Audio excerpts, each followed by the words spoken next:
اگر زبان پر بندہ کنٹرول کرے اس کی دنیا بھی آباد آخرت بھی۔ نبی نے جب سکوت کی نشانیاں بتائیں، کس کی نشانیاں؟ سکوت، خاموشی کی نشانیاں، اصحاب نبی نے اپنے منہ میں پتھر رکھنا شروع کر دیا۔ اتنے فائدے خاموشی کے، اور آزما کر دیکھیے، پیٹ کا روزہ آسان ہے، زبان کا روزہ بڑا مشکل ہے۔ یقین نہیں آتا تو ایک دن آزما کے دیکھ لیجیے گا، بندہ 2 گھنٹے نہیں بولتا تو پریشان ہو جاتا ہے۔ اعتکاف کا اصل مقصد یہی ہے، اعتکاف میں کلام کرنا، 3 دن کلام نہ کرو کسی کے ساتھ، قرآن پڑھو، حدیث پڑھو، کسی سے کلام نہ کرو پر خدا سے کلام کرو، زبان کو ذکر پروردگار عالم میں مشغول کرو۔ اس کے اتنے فائدے ہیں کہ آپ کے تصور سے باہر ہے، عجیب سا سکون انسان کو مل جاتا ہے، لیکن یہ چھوٹی سی زبان ہمارے کنٹرول میں نہیں ہے۔ اب جملہ سنیے مولا امیر المومنین کا، فرماتا ہے اے انسان جب تک تو بولتا نہیں یہ زبان تیری قیدی ہوتی ہے۔ اے انسان جب تک تو بولتا نہیں یہ زبان تیری قیدی ہوتی ہے، لیکن جب تو بول لیتا ہے تو زبان کا قیدی بن جاتا ہے۔ لہذا سوچ سمجھ کے بولا کر کے بول کیا رہا ہے۔ اب مولا فرماتے بے وقوفوں کی کچھ نشانیاں ہیں۔ پہلی نشانی یہ ہے کہ بے وقوف کو زیادہ باتیں کرنے میں مزہ آتا ہے۔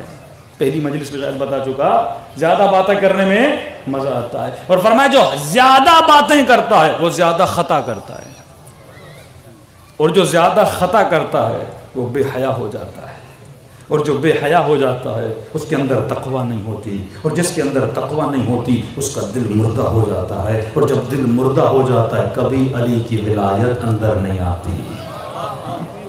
چھوٹی سی زبان ہے۔ ہمارے استاد اخلاق ایک مثال دیتے تھے، کہتے تھے میرے لال جب صبح بندہ اٹھتا ہے نا، ایک حدیث کا مفہوم بھی بتا رہے تھے کہ 7 اعضاء زبان کو ہاتھ جوڑتے ہیں۔ جب یہ اٹھتا ہے نا صبح کو تو 7 اعضاء زبان کو، آنکھیں ہاتھ جوڑتی ہیں، ہاتھ جوڑتے ہیں، قدم ہاتھ جوڑتے ہیں۔ میں نے کہا استاد جی ہاتھ کیوں جوڑتے ہیں؟ کیونکہ کہتے ہیں کہ غلطی تو کرتی ہے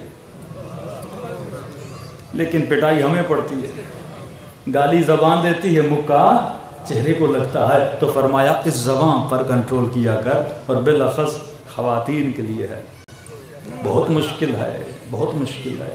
ہمارے نانا مرحوم کہتے تھے کہ اگر ایک کمرے میں 2 خواتین ہوں، ایک کمرے میں 2 خواتین ہوں، اگر یہ بات نہ کریں یہ کائنات کا معجزہ ہے۔ کنٹرول کرنا زبان پر بڑا مشکل ہے۔ گھروں میں جھگڑے کیوں ہوتے ہیں؟ اسی زبان کی وجہ سے۔ میں نے 2 سال آپ کے بوستان میں اشرا پڑھا تھا، وہاں ایک میں نے چھوٹا سا لطیفہ بتایا تھا کہ ہمارے ایک مولانا بکھر سے پنجاب میں آئے، ایران سے پڑھ کر، ابھی ماشاءاللہ وہ چکوال میں سیٹل ہیں۔ کہنے لگے مولانا اتنا علم پڑھ کے آیا مسجد میں کہ لوگ آئیں گے، کوئی فقہی مسئلہ، کوئی طہارت کا مسئلہ، کوئی نماز کا مسئلہ، کوئی وضو کا مسئلہ، کہ مولانا صاحب کوئی آتا ہی نہیں تھا۔ 4-5 لوگ نماز پڑھتے تھے اور چلے جاتے تھے۔ میں نے کہا بھائی کچھ پوچھو، دین حاصل کرو، شریعت کا درس لو، کہ مولانا سب پتہ ہے۔ اچھا جب محلے کی خواتین کو پتہ چلا کہ مولانا آئے، آ گئیں، میں خوش ہوا کہ چلو خواتین تو کوئی مسئلہ پوچھنے آئی ہیں۔ کہ مولانا مسئلہ پوچھنے نہیں آئی تھی۔ میں نے کہا پھر کیا کرنے ہیں؟ کہ وہ اپنے مسئلے بتانے آئیں، مسئلے کوئی شریعت کے نہیں تھے۔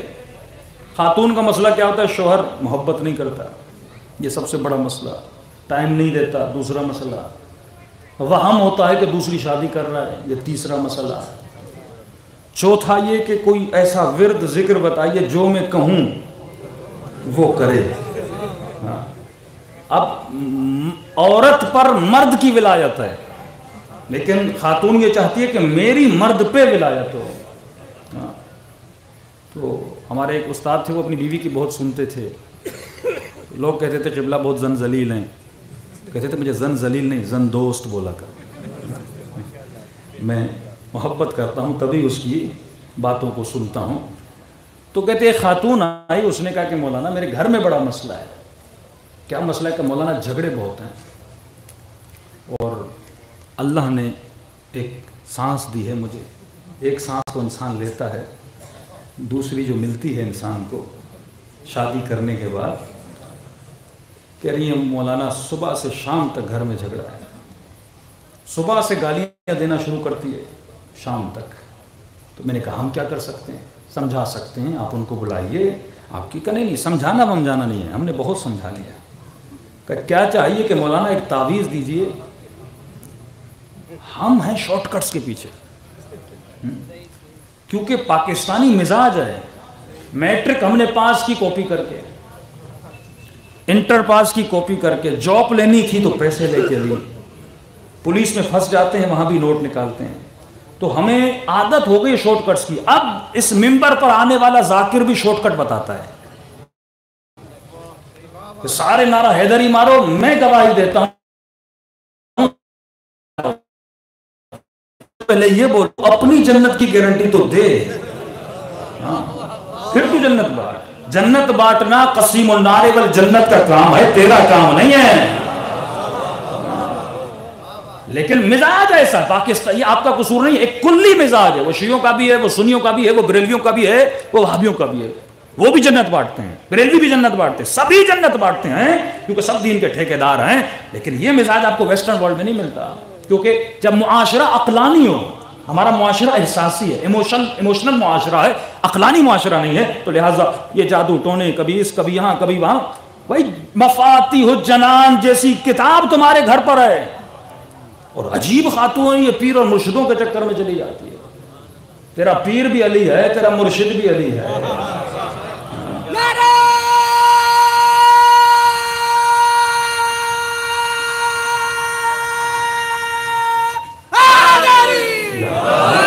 کیوں تو یہاں وہاں بھٹکتا ہے؟ بہترین علاج یا من، خدا کو پکارتے ہیں نا کہ مومن کا صلہ کیا ہے؟ دعا ہے نا، آپ کا اسلحہ دعا ہے، جب بھی پھنسو تو دعا کرو، ادعونی استجب لکم، خدا کا وعدہ ہے کہ مجھ سے مانگو میں تمہاری دعا کو قبول کروں گا۔ تو کیوں اللہ کے مصلی پہ نہیں جاتا؟ 2 رکعت نماز حاجت پڑھنے کا وقت نہیں ہے، لیکن پیسے خرچ کر کے پتہ نہیں 10 شہروں کو کراس کر کے دور جاتا ہے کہ فلاں مرشد ہے، وہ تعویذ دیتا ہے، مسئلہ حل ہو جاتا ہے۔ یہ ضعف ایمان ہے، یہ شرک خفی ہے کہ تو اللہ کے در کو چھوڑ کے کسی غیر کے دروازے پہ جا رہا ہے، تو اندر سے مشرک ہو چکا ہے۔ بہترین دروازہ خدا کا، دعائے توسل تیرے پاس ہے۔ میں کہتا ہوں ہر مسئلے کا، ہر مفاتیح جنان ہے، پوری مفاتیح لیجئے جس میں حاشیہ بھی ہے، بے اولادی کا علاج اس میں ہے، بچیوں کی شادی نہ ہونے کا علاج اس میں ہے، بیماری کا علاج اس میں ہے، ہر چیز کے تعویذ جو اہل بیت نے بتائے، حرز جو ائمہ نے بتائے، مستند موجود ہے، اگر انسان عمل کرے اس کی زندگی آباد ہو جائے۔ لیکن ہم جاتے نہیں ہیں، رجوع نہیں کرتے، ہمیں شارٹ کٹ چاہیے کہ مولانا مجھے کوئی ایسا تعویذ دیجئے گھر کا جھگڑا ختم ہو جائے۔ مولانا نے کہا میں نے بہت سمجھا لیکن سمجھی نہیں۔ پھر کہ مولا کا فرمان ہے کلم الناس بقدر عقولہم، جتنی لوگوں کی عقلیں ہیں اتنی بات کرو۔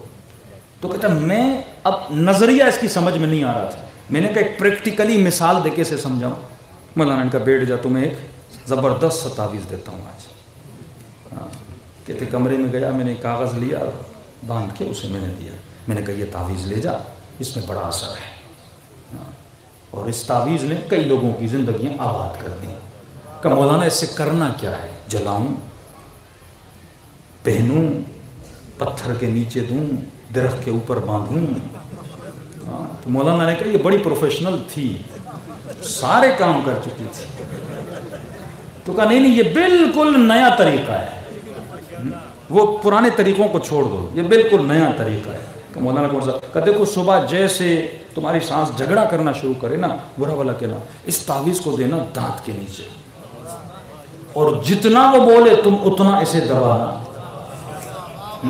پھر دیکھنا میرے تعویذ کا اثر۔ کہتے ہیں مولانا صاحب اتنے دن گاؤں میرا کسی نے کوئی خدمت نہیں کی، مولوی کی تنخواہ بھی ہوتی ہے 2-3 ہزار، کہ کسی نے کوئی خدمت نہیں کی، لیکن ایک تعویذ میں نے دیا، 4 دن کے بعد آئی، مکھن بھی لے کر آئی، لسی کا پورا جگ بھی لے کر آئی، کچھ نذرانہ بھی لے کر آئی کہ مولوی صاحب میں تو سالوں سے تھک چکی تھی، لیکن آپ کے ایک تعویذ نے گھر میں خاموشی طاری کر دی، سکون ایسا آ گیا، گھر میں کوئی بھی جھگڑا نہیں ہے۔ میں نے کہا تعویذ کہاں ہے؟ کہ وہ ہمیشہ پلو کے ساتھ باندھا ہوا ہے، تھوڑی بہت گھر میں ٹک ٹک ہوتی ہے، میں دانتوں کے نیچے دے کے اس کو دباتی ہوں،